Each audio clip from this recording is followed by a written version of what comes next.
What's going on, everybody? Welcome back to Ask Sir Love. It's your boy Sir Love, and I got another episode coming to you, and I'm excited about this question because I think it's funny. I don't think it's funny. I just think it's an interesting. I don't know. It's an interesting question. It's a scenario question. I think this is dope, and I'm going to work through it in real time. I didn't spend any time thinking about this proactively, so I just want to work through it. So you're gonna watch me work through this. We're gonna work through it together. But my guy PM said, "Hey, bro, could you please answer this question? I've been called for a record deal meeting.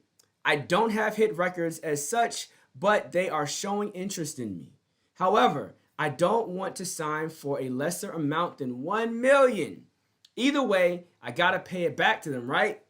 Crying, laughing face. So how do I go in and negotiate with them and seal the deal? I really want to get this money. What points do I get in? Thank you for sending this question. This is a fun question. And for anyone else that wants me to answer their question, leave it in the comments. Leave a comment, and I would love for us to talk about this. How would you guys negotiate this?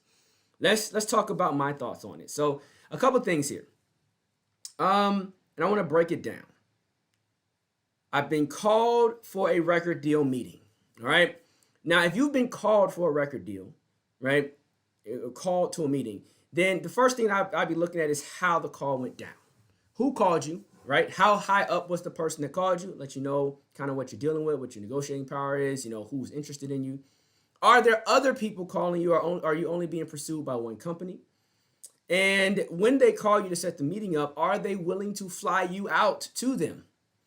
These are critical points to let you know how committed they are. If you're not getting called in by someone that's high up, senior level, so a senior A&R, or a VP of A&R, or someone that's at a higher stature, or the president of the company or something of that nature, then going in and trying to get a ticket is going to be tough out the gate. Warn you now.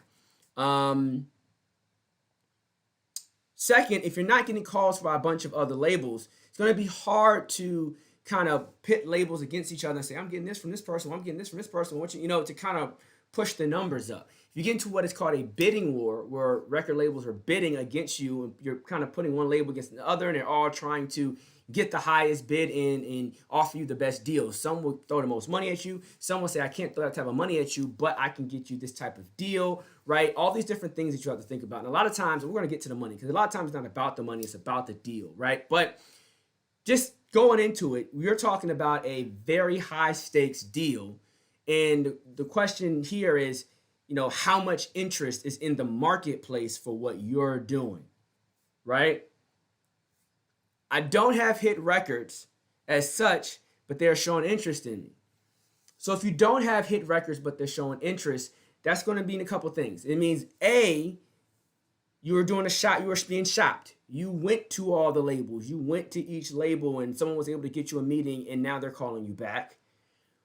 Or you've been independent for a long time. Your numbers have been consistent, and now they're calling. You don't really have a hit, but you've had consistent streaming success, and the labels are not interested in you. Like that, those would be the scenarios. Because if you don't have a hit record, how else do they know about you? Consistent success, or you walked into their office. All right? Because you're not going to be getting multiple labels calling you if you just kind of had a dope little video that went viral. Well, that would be a hit. That would be a hit, right? So there are labels that may call you out of obscurity, like I saw your Instagram page, I just think it's real, I want to work with you. But normally those are going to be junior level A&Rs that want to take more risks, that want to do artist development, they want to meet your manager, they want to try to work things out with you. But if someone's coming at you with the power and authority to grant a real complex deal or a high value deal, then you've got to be doing something a little bit more than that. So you shopped around and they bit, right? The team sold the fuck out of you, or you got some consistent success. So let's use one of those scenarios, because that would be realistic. However, I don't want to sign for less than $1 million, and that's where it gets complicated. So on one side is complicated, on the other side is very simple. Side number one, let's go with simple first, because if you're trying to get the quickest way to $1 million, then you want to come with a team that is very, very, very business oriented, that understands the numbers in reference to the analytics of the streams and the views and the clicks and all the other type, and streams, views, plays, follows, all of that. That's one set of numbers. They also understand the numbers from a marketing perspective, the clicks, the analytics, the markets, the demographics, the blah, blah, the locations, regions, da, da, da, right? Outside of that, you also have to be really astute with the financial numbers. We invested X, we got a return of this. When we invest X into this, we get a return of that. And merchandising numbers are doing this. We're up 20% from the last, whatever percentage, the last time frame, whatever period. Periodically, every quarter, we've been growing at whatever percentage per quarter. Like, the team needs to know the numbers. You can't sell anything in life if you don't understand the product and the numbers, right? Because you're going into something saying, I know what this is worth, and I know that I'm trying to get more than it's worth. Anytime you're trying to sell something, right? I want you to pay more than it's worth. But if the person you're selling to also knows the numbers, then they're going to try to beat you down. And you have to know at what point would you be taking a loss, and at what point are you cheating the system and winning. And the only way to know that is the numbers. And if you don't know all the numbers, and you can't map out everything that I just said, you're really not in business, and there's no way you're even in this conversation. Right? And that's real talk. So if you're an artist or manager or whatever right now, and you don't know that type of information about your client, you're not in this conversation without a hit record. Right? All right. So boom. You have all that information, and your team is able to sell the brand and the value and how you're moving and the marketing campaign, and everything is just solid. The label feels like, wow, if we give them money, they can do their thing. It's going to go two ways with that type of scenario. Way number one, you're going to be able to accurately forecast what you're going to do. Look, we're already going to do 1 million over the course of the next 3 years. We'd be willing to sign with you now for 1 million and sign with you for the next 3 years on the assumption that you're going to do all these different things that are going to help us do more than 1 million over the next 3 years. We're going to do 1 million anyway. Now, if the label sees that, they'll go, okay, the numbers are right. You are going to do 1 million anyway. We want 100% because we're going to give you 1 million now. We want our 1 million back. And you say, I'm not going to do 100%. What if we do 80-20? You're going to be in those type of conversations, right? Because they're going to say, I want my 1 million back. You say we're going to get in 3 years. Well, then I'm basically giving you a loan. Now I need a return on my investment. I need some interest, right? I need to make more than the 1 million that I gave you. So you're going to be in that type of conversation. You may find yourself in a scenario where you actually end up taking less money because you don't want them to take so much ownership in your project. Right? This is just figurative. It can go a lot of different ways. That might not be exactly how it goes, but conceptually that would be how it goes, right? You may also be able to do some type of forecasting, right? Where it's not exact. Well, instead of exact forecasting, you're doing what's the other type of forecasting called? I forgot the difference. There's different types of forecasting. But anyway, there's another form of forecasting where you're predictive forecasting, where you're saying based off of these metrics, we should be able to do this over a larger period of time, right? And at some point, like you typically draw the map, the graph would have this type of parabola going across it, right?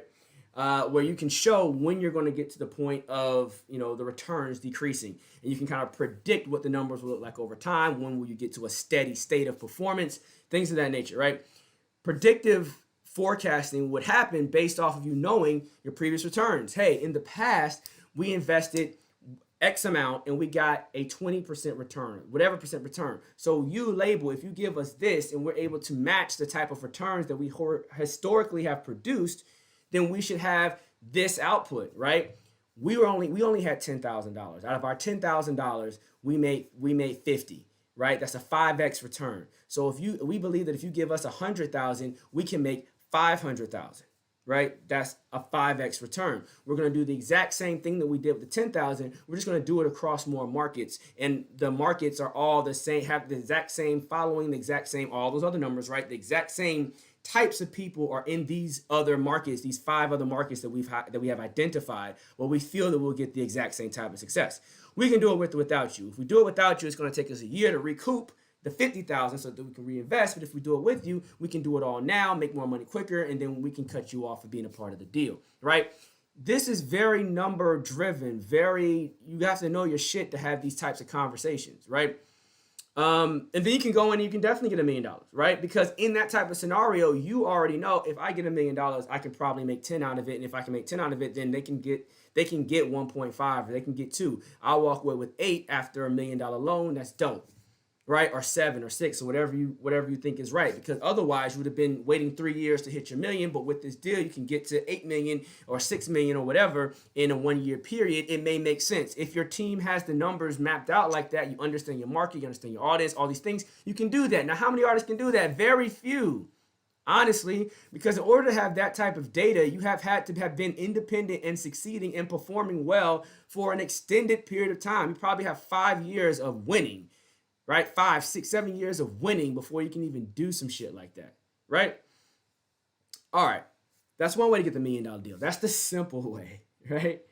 The more complex way to do it would be to bet on the brand and to do all of your forecasting against other brands like yours that have succeeded in the past, right? Or that are currently succeeding in the present, and to bet on the team, pitch how proficient your team is. This person in my team worked for X company. This person did this person. So your team has to be really efficient, right? If you have people on your team that already have proven success in the music business, I mean, everyone, my graphic designer has done this, my publicist has done this, my manager has accomplished that, my producer has accomplished this, my so-and-so has accomplished that. You can stand on the merit of your team and all the accolades that they have achieved to push yourself into a scenario where you may be worth more than any other artist that came in without said team. And if you can compare yourself, right, benchmark, if you benchmark and do the same type of predictive forecasting, but you benchmark someone else's success. Benchmark meaning you look at what someone else did and you draw parallels between what they're doing and what you're doing. And you can use that to showcase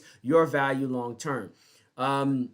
That would be the type of conversation you'd have after shopping. So the first shopping deal, the first time you went shopping, they already heard the records, they saw the brand, they feel like it's dope. They're calling you back like, yeah, we're gonna give you our standard deal. We have 3 standards. It's a $30,000 deal, $100,000 deal, and $200,000 deal, and we feel like you're worth the $100,000 deal. You're trying to push for a whole ticket. You're trying to now provide information that they might not have gotten the first time. When you shop the records, they said, who's on the production?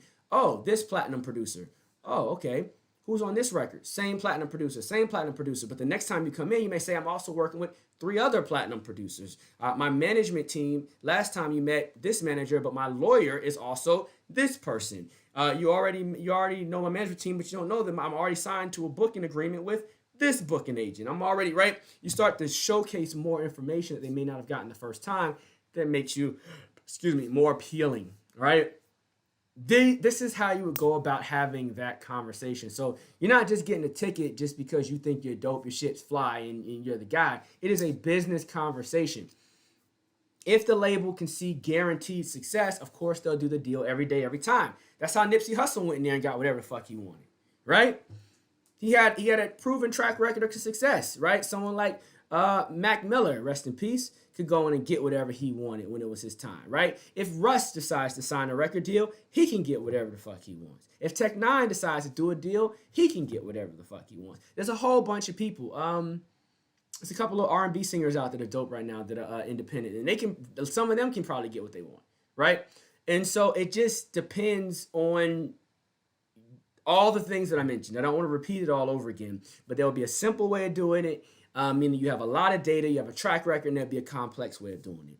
And the way that most people like to think about it is, my record's huge, it's the hottest thing out here, I want a ticket. And even if you had a hit record, in your example, you are not asking if you had a hit record, but a glimpse of that, even if you had a hit record, it would mean that your team has been working the hit record. Because the hit record, the label will probably come in really early, try to undercut you, buy the record out from you, put you in a single deal, and then you're going to lose all the value of the record anyway. If you wanted to get a ticket off the record, they have to feel like they're going to make way more than a ticket out the deal, right? So, and then you got to put it in streaming numbers. Put it in streaming figures, guys, right? I'll do this for you real quick, right? So we know that it takes about 1 million streams to make $4,000 to do $4,000, right? 1 million streams for $4,000. So if I took $1 million and I divide it by 4,000, right? Then that's 250 what? 250 million streams is what's required for you to hit $1 million. And so when you say you have a hit record, do you have a hit record that's about to do 250 million streams and generate $1 million, knowing that you're not going to keep all that because some of that's going to go straight out to mechanicals. People might have points, you might have this, you might have that, right? So you probably got to do more than 250 million streams on that one record or on that one album, right? When you say I got a hit and you want $1 million, that's how they're looking. Oh, this is going to do 250 million. And let's just for shits and giggles, let's look up acts right now. Who, you know what I'm saying, see who the fuck is doing that, right? And I'm just going to use Spotify in it for now. There's other resources that give you a consolidated view of everyone, all their platforms and what they're doing, but I don't want to do all that. I just don't want to do all that, right? So the reason I said people like, what I say, people like Russ, right?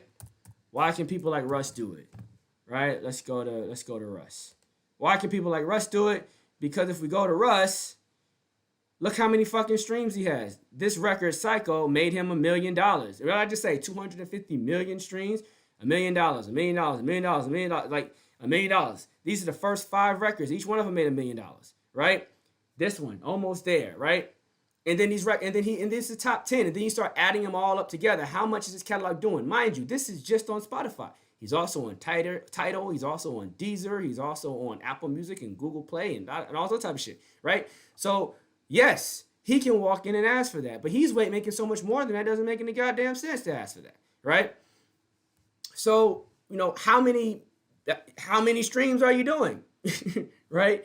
To go in and ask for those types of numbers, right?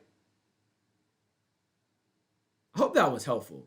Hope that was beneficial. I'm trying to make sure I did the math right. 4,000 divided by $1 million divided by 4,000. Are you trying to get $4,000? I think I did that right.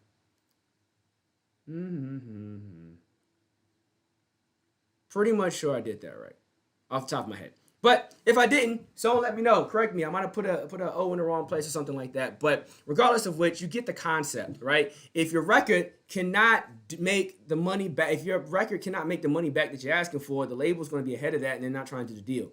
They want to give you money and make money off of you. So if they're not going to make money off of you, then they don't want to do the deal. They're also going to think about what they have to do to make the record expand. So that means I'm investing in marketing, I'm investing in radio, I'm investing in all these different things, and I'm investing in that in a global scale. Like I said in another video, when I was in Roddy Ricch's in the box record, that fucking record, I told you I went to Germany, then I went to London, then I went to Singapore, and I went to Malaysia, and I did all of that in a 45-day period. I was in each place, 30 day, 45?